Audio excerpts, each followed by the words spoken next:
Olá pessoal, tudo bem? Todo mundo aí se cuidando, confinados em suas casas, né? Bom, vocês sabem, como a gente já falou em sala de aula, nesse momento sério, nesse momento grave, vocês não estão de férias, vocês vão continuar, na medida do possível, por essas intermediações tecnológicas, tendo conteúdo. Tá? Então os professores estão buscando formas diversas para vocês terem acesso ao conteúdo. E esses vídeos, fazer esse, possivelmente outros, fazem parte desse nosso esforço de vocês continuarem tendo direito à educação, tá ok? Então, por favor, preste muita atenção, acompanhe o material, faça as atividades, tá certo? E o que nós vamos tratar nesse vídeo é sobre filosofia da ciência, e os tópicos que nós vamos discutir agora é a relação entre ciência e senso comum, com o método científico, também ligado a essa relação entre ciência e senso comum, e por fim, contribuições de alguns filósofos gregos à ciência antiga. Tá? Sobre isso que nós vamos falar nesse vídeo, tá ok? Bom, sobre o primeiro aspecto, e uma outra coisa, boa parte do que a gente vai dizer, antes de eu continuar falando, vai ter como fundamentação esse livro aqui de Rubem Alves, tá? Filosofia da Ciência, Introdução ao Jogo e as Suas Regras. É um livro interessante, tá? Posso até emprestar, desde que tenha garantia que a pessoa devolva, porque eu já perdi alguns livros assim, né? Posso até emprestar para mim querer depois ler, que é um livro bacana, tá? Vamos lá, senso comum e ciência. Muitas vezes, muitas pessoas compreendem, até é interessante, que é uma visão de senso comum sobre relações entre senso comum e ciência, numa visão de senso comum, acha que ciência está acima do senso comum. A palavra do cientista é a palavra final. É até uma ideia positivista, né? Porque na corrente positivista, o que é verdade é aquilo que a ciência testa como verdade. Tá? Tem até uma historinha que diz assim, que um cara parecia que estava morto, não estava, ele parecia morto, ele tinha uma doença, parecia que ele estava morto, e o médico atestou, deu o diagnóstico de morto. O cara estava sendo enterrado já, mas como ele estava vivo, durante aí, né, o seu enterro, ele se levantou assustado, falou, não, peraí gente, eu não morri. Aí alguém diz, cara, você estudou até quando? Não, eu estudei pouco na vida. Então você quer saber mais do que o médico falou que você está morto. Então a confiança tão cega na ciência, né, que diante de algo óbvio que a realidade mostra, se a ciência diz o contrário, então digo que não é verdade aquilo ali. Tá? Então é essa a ideia. Então não existe uma hierarquia entre ciência e senso comum. São conhecimentos diferentes.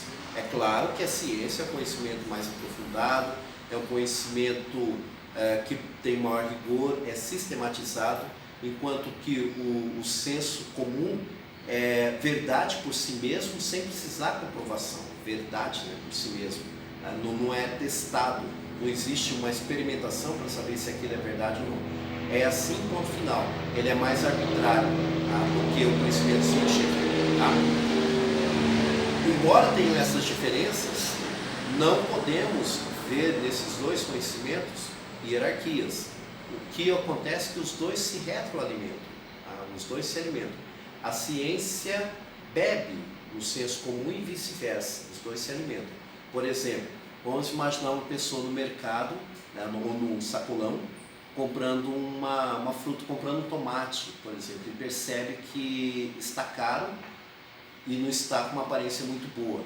Aí a pessoa conclui que é o período de entre safra, então a oferta está diminuída e a procura está grande.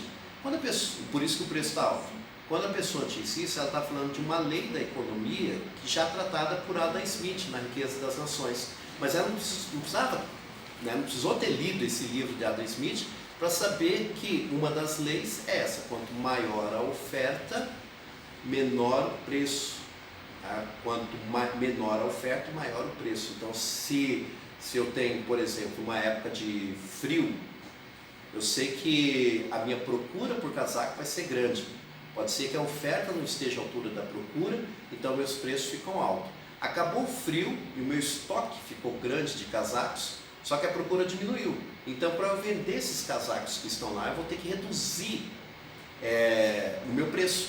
Então, cai o preço. É lógico, é a mão invisível de Adam Smith. Né?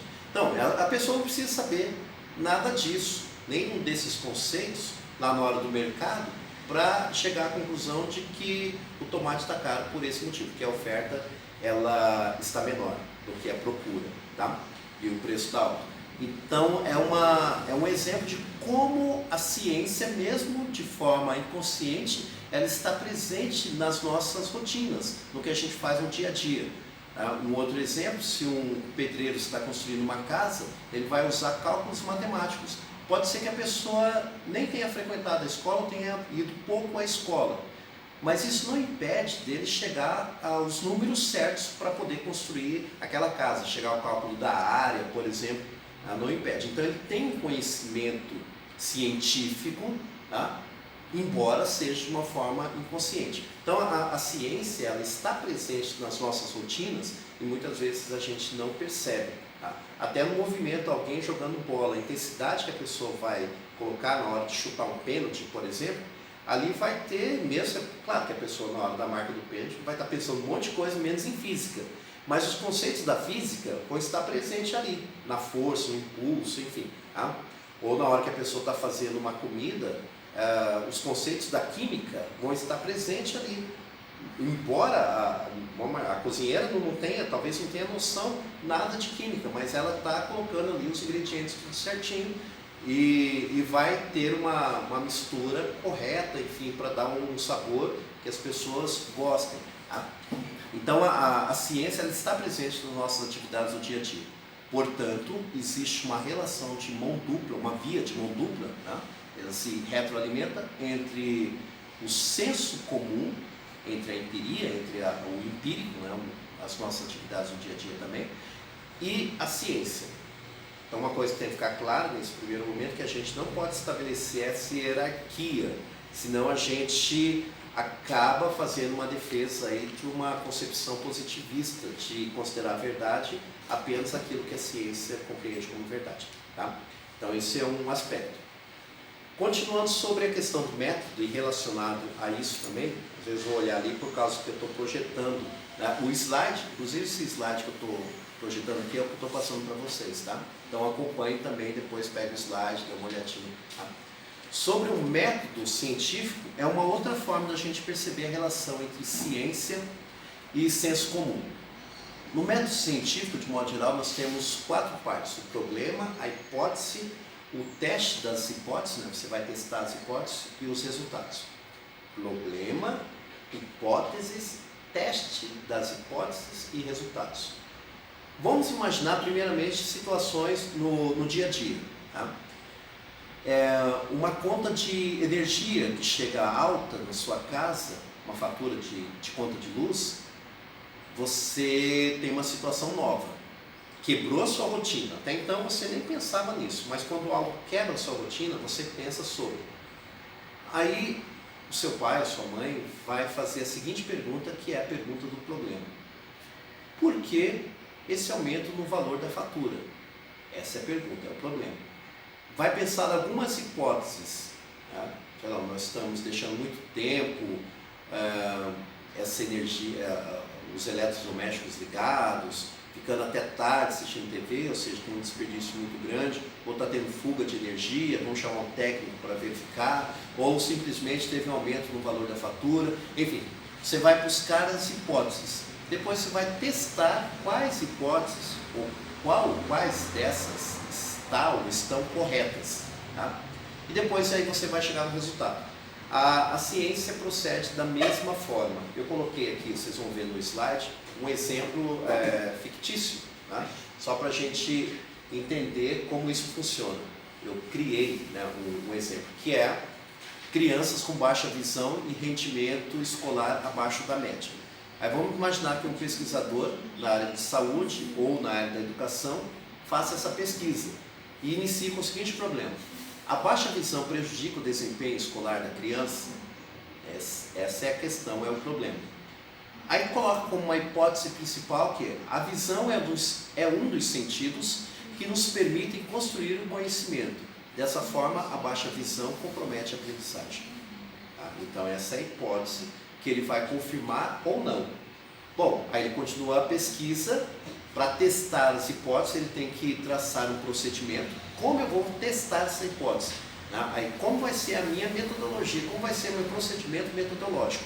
Pode ser entrevista, você pode fazer observação e tal. Neste caso, nesse exemplo aí, fictício, que eu criei só para a gente ter ideia, eu coloquei assim, que a pesquisa foi desenvolvida com alunos do 6º ano do ensino fundamental de 5 escolas de diferentes regiões da cidade. Tá? E depois teve um acompanhamento do desempenho desses alunos em 2 disciplinas, língua portuguesa e matemática, no período de 6 meses. Percebe que tem recortes. Quando a gente traça o procedimento, você tem que fazer recortes. Teve um recorte de lugar, tá? São 5 escolas de período, tá? E após esse momento, esses 6 meses, né, os alunos fariam exames de visão para ver se precisava usar não óculos, né? E aí iria, nesse exemplo fictício, fazer a comparação. Aqueles que precisavam usar óculos, mas não estão usando, como foi o rendimento deles? Será que foi abaixo dos outros ou não? E aí, a partir daí, verificar sim ou não. Ok, gente? Eu vou continuar conversando com vocês sobre esse assunto no próximo vídeo, para não alongar demais, tá? Muito obrigado por enquanto.